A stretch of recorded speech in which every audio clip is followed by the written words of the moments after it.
তারপরে আমরা এখানে যদি বলি আমি একজন অযোগ্য ভদ্র মহিলাকে দেখিয়ে আসি, কোন টেন্স? আমি দেখিয়ে আসি কোন টেন্স? Present perfect tense. তাহলে আমরা প্রেজেন্ট পারফেক্টে ইংলিশ করব হাবাদক বাক্যে কিভাবে? প্রথমে সাবজেক্ট লিখব, দেখার কাজটা কে করেছে? আমি করেছি, তাহলে সাবজেক্ট কে? আই। কোন টেন্স? Present perfect. প্রেজেন্ট পারফেক্টে সাহায্যকারী ভার্ব কি আসবে? আয়ের সঙ্গে কি বসবে? I have. এখন দেখার ইংলিশ কি বলবো আমরা? সি। সি এর past participle form K? I have scene. আমি দেখে আসি, কাকে দেখে আসি? একজন অযোগ্য। তাহলে অযোগ্যের ইংলিশ কি? UNWORTHY, অনর্থে। আর এর আগে কি বলবে? N অনর্থে lady. লেডি মানে কি? ভদ্র মহিলা। তাহলে I have seen an unearthly lady. I have seen an unearthly lady. Now I am going to start to solve your class test 2024. Okay, dear students, I try to get exam to you by 20 marks with 35 minutes. We check out the solution of the question. See your. এরপরে আমরা যদি 2 নম্বর follow করি, 2 নম্বরে আমরা বলছি translate into English according to tense. Tense অনুযায়ী নিচের বাক্যগুলোকে ইংরেজিতে ট্রান্সলেট করতে হবে। 5টা বাক্য দিয়েছিলাম, সেগুলোকে ইংরেজিতে ট্রান্সলেট করতে হবে। প্রথম বাক্য দিয়েছি আমরা কি? আমি একজন অযোগ্য ভদ্র মহিলাকে দেখেছি। ভদ্র মহিলা কিন্তু অযোগ্য, মানে যোগ্য হওয়ার সে মানে যোগ্য হওয়ার মতো ভদ্র নয়। এটা অনেকটা ইনসার্ট করে বলা, অযোগ্য ভদ্র। হ্যাঁ, তাহলে আমরা এটা বুঝেছি। এটা কোনো প্রশ্ন আছে? আদিতা বুঝতে পেরেছো? সুস্মিতা বুঝে গেছে? গুড। তারপরে আমরা এখানে যদি বলি আমি একজন অযোগ্য ভদ্র মহিলাকে দেখিয়ে আসি, কোন টেন্স? আমি দেখিয়ে আসি কোন টেন্স? Present perfect tense. তাহলে আমরা প্রেজেন্ট পারফেক্টে ইংলিশ করবো হাবাদক বাক্যে কিভাবে? প্রথমে সাবজেক্ট লিখবো, দেখার কাজটা কে করেছে? আমি করেছি, তাহলে সাবজেক্ট কে? আই। কোন টেন্স? Present perfect. প্রেজেন্ট পারফেক্টে সাহায্যকারী ভার্ব কি আসবে? আয়ের সঙ্গে কি বসবে? I have. এখন দেখার ইংলিশ কি বলবো আমরা? সি। সি এর past participle form K? I have scene. আমি দেখে আসি, কাকে দেখে আসি? একজন অযোগ্য। তাহলে অযোগ্যের ইংলিশ কি? UNWORTHY, অনর্থে। আর এর আগে কি বলবে? N অনর্থে lady. লেডি মানে কি? ভদ্র মহিলা। তাহলে I have seen an unearthly lady. I have seen an unearthly lady. তারপরে 2 নম্বর দিতে বলি তিনি সর্বদাই অন্যের সাথে ঝগড়া করেন। তিনি সর্বদাই, তিনিটাকে এই অযোগ্য মহিলা। আমরা এতক্ষণ বুঝতে পারছি কেন তাকে আমরা অযোগ্য বলছি, কারণ ওর বৈশিষ্ট্য কি? মুখে ভদ্রতার লেবাস ধরে কিন্তু মানুষের সাথে ঝগড়া করে বেড়ায়, এই জন্য আমরা বলছি অযোগ্য ভদ্র। হ্যাঁ, তো তাহলে এখানে তিনি সর্বদাই অন্যের সাথে ঝগড়া করেন, যেহেতু তিনি ঝগড়া করেন, সাবজেক্ট কি? সি।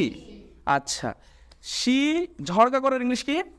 কোয়ারেল, মানে ঝগড়া করা। আমি এখানে চাইলে আরও সুন্দর করে মেক শব্দটা উল্লেখ করতে পারি। মেক্স কোয়ারেল, এটা না করলে সমস্যা। কোয়ারেল দিলে কোয়ারেলের সঙ্গে এজ যুক্ত করতে হবে, আর যদি মেক করি তাহলে মেক্স কোয়ারেল। হ্যাঁ, এটা করলেও হবে, সমস্যা নেই। তাহলে she makes, MAKES, she makes quarrel. অথবা শুধু কোয়ারেল, কেউ যদি কোয়ারেল লেখে QUARR, তাই না? বলো, বানান বলো। আর কি লিখেছ? এর সঙ্গে কি যুক্ত হবে? এস। কোয়ারেল যে প্রেজেন্ট ইনডিফিনিট। তাহলে শি মেক্স অথবা শি কোয়ারেলস। মেক লিখলে মেকের পরে কোয়ারেল যুক্ত হবে। হ্যাঁ, শি মেক্স কোয়ারেল। আর শুধু কোয়ারেল শি কোয়ারেলস কার সঙ্গে? অন্যের সাথে। শি কোয়ারেলস উইথ OTHER, আদার। তারপরে কি বলছে? সর্বদাই, অলওয়েজ, ALWAYS। বুঝতে পেরেছ? এটা বুঝতে সমস্যা হয়েছে কোথাও? আচ্ছা, শি মেক্স কোয়ারেল অথবা she quarrels with other always. Then C number, তিনি চুপ থাকেন না। কে চুপ থাকেন না? তিনি। তাহলে তাকে আমরা কেন অযোগ্য বলেছি মনে পড়ছে? ভদ্র মহিলা কিন্তু অযোগ্য, কারণ তিনি সবসময় ঝগড়া করেন, তিনি চুপ থাকেন না। তাহলে তিনি ইংলিশ লিখবো বসি। আচ্ছা, চুপ থাকার ইংলিশ, তাহলে তোমাদের সমস্যা হয়েছিল, তাই না? আচ্ছা, চুপ থাকার ইংলিশে অনেকগুলো রয়েছে, তো এখানে আমরা বলবো কিপ শব্দটা আমরা ব্যবহার করবো ভার্বের এই মূল শব্দের আগে। তো keep quiet, keep silent. Silent হতো কিন্তু তার আগে কিপ শব্দটা যুক্ত হবে। তাহলে সে চুপ থাকেন না, তাই না? কোন টেন্স? থাকেন না, প্রেজেন্ট ইনডিফিনিট। কি আসবে? ডু নট না ডাজ নট, নাকি ডিড নট? কোনটা বলো? তাহলে সে ডাজ নট কিপ, এখানে আর এস যুক্ত হবে কে?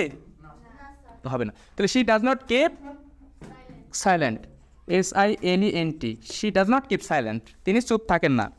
তারপরে বলছে আমরা তার মতো ভদ্র মহিলা দেখিনি, তার মতো ভদ্র মহিলা দেখিনি, কোনো কাজ করা হয়নি, মানে এই ক্ষেত্রে প্রেজেন্ট পারফেক্টের নাবোধক দেবো। তাহলে সেক্ষেত্রে আমরা দেখিনি, সাবজেক্টকে উই, এখানে কি বলবে? ডু নট বলবে, হ্যাভ নট বলবে, না হ্যাজ নট বলবে, নাকি ডাজ নট বলবে, না ডিড নট বলবে? বলো।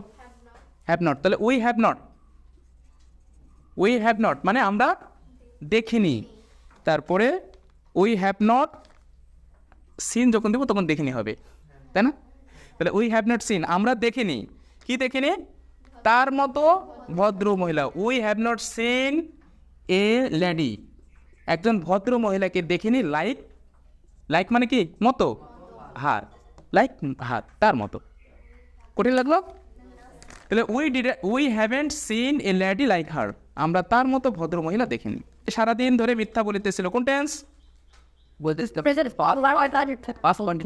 পাস্ট কন্টিনিউয়াস, তে ছিল, তাই না?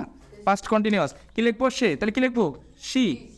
আচ্ছা, হি লেখার সুযোগ নেই, কারণ আমরা একটা মহিলা নিয়ে আলোচনা করতেছি, এখানে হি লেখার সুযোগ নেই। তাহলে শি বলিতেছিল, এখানে কি আনবো বলো?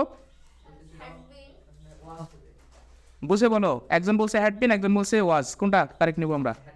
Had been. সে সারাদিন ধরে মিথ্যা বলিতেছিল, কেন had been? Past perfect continuous. তাহলে she had been, she had been, এখন বলার ইংলিশ কি? টেল। তাহলে শি হ্যাড বিন টেলিং, কি বলছিল?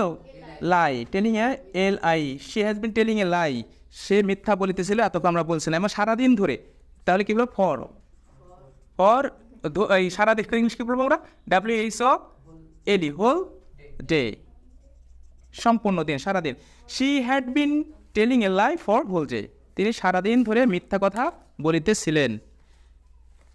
কথা বুঝতে সমস্যা হয়েছে? হৃদয়, সিফাত, সুস্মিতা, দেখতে পাচ্ছ তুমি? আচ্ছা, ঠিক আছে। কারো কোনো কোশ্চেন আছে?